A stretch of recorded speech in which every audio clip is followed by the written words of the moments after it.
The government has still not made progress on securing a one-on-one meeting with the US President Donald Trump as Foreign Minister Penny Wong jets into Washington this week. Joining us live now is the Prime Minister Anthony Albanese. PM, good to see you. Thanks for your time this morning. So you did get a tough break at the G7. That couldn't be helped. But do you expect Penny Wong to get you a meeting with Trump while she's at the Quad? Penny Wong's meeting is with foreign ministers. I expect her to have a meeting with her co-foreign ministers, including Marco Rubio, at the Quad, along with the foreign ministers of Japan and India, just as I'll have a meeting with the leaders of the 4 countries involved in the Quad, the other 3, when the Quad meeting is held in India in coming months. Today is an important day for the government's priorities, which are July 1, delivering increased cost of living relief, just as we said we would. So today, an extra 2 weeks paid parental leave, super paid on paid parental leave for the first time, paid prac for people undertaking to be a teacher or a nurse or a social worker for the first time, making a difference. Importantly, a 3.5% wage increase for 3 million Australian workers who need that. People on the minimum wage, people on awards, that will make an enormous difference to them, as well as measures kicking in such as $10,000 for construction apprentices, the 30% rebate on batteries for people who have solar panels on their roofs to make sure they get lower energy bills permanently, as well as, of course, the $150 rebates.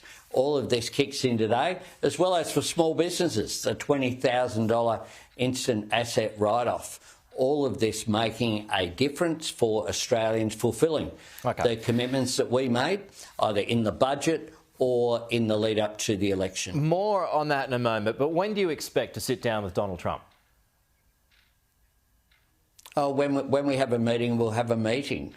And when it's scheduled, that will occur. We'll see each other a lot in the last months of the year.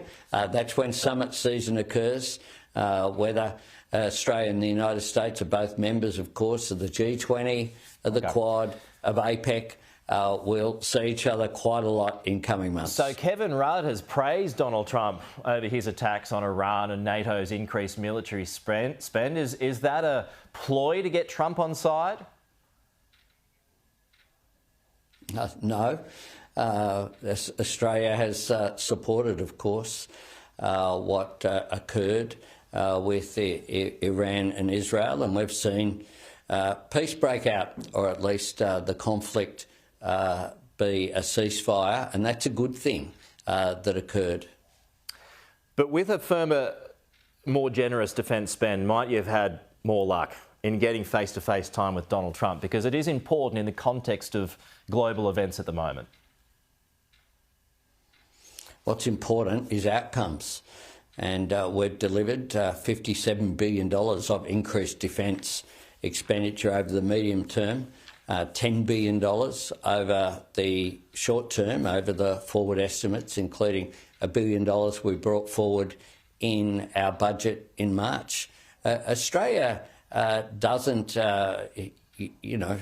just be passive here. Australia always pulls our weight. And as the Australian Prime Minister, I'll talk up our contribution because we are significant allies, we're significant players in delivering peace and security in our region. We're also a significant economy, providing goods and services to the world and making a difference, which is why when I was in the United States a couple of weeks ago, we announced an additional $20 billion of investment into Australia, which will lead to thousands of jobs being created.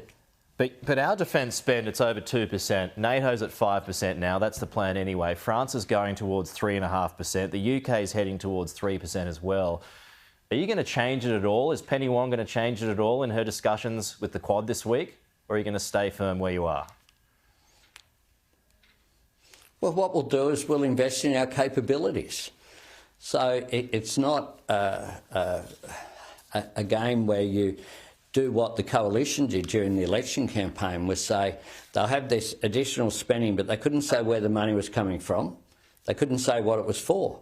What we've done is have a Defence Strategic Review that's resulted in increased expenditure on specific assets that make a difference to supporting our capability, as well as we're investing in our relationships.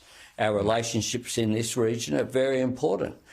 Measures such as the increased defence relationship and partnership that I announced right here in the Prime Minister's courtyard with Indonesia, the increased relationship that we have with Papua New Guinea as well, the announcements that we've made with Tuvalu and Nauru, important relationships for the Indo-Pacific region.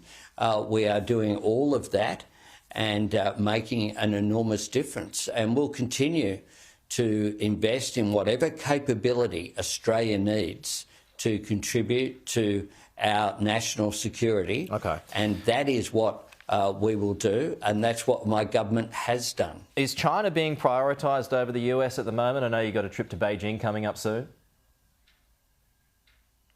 No. But you've had more trips to see, well, more meetings with Xi Jinping than you have Donald Trump.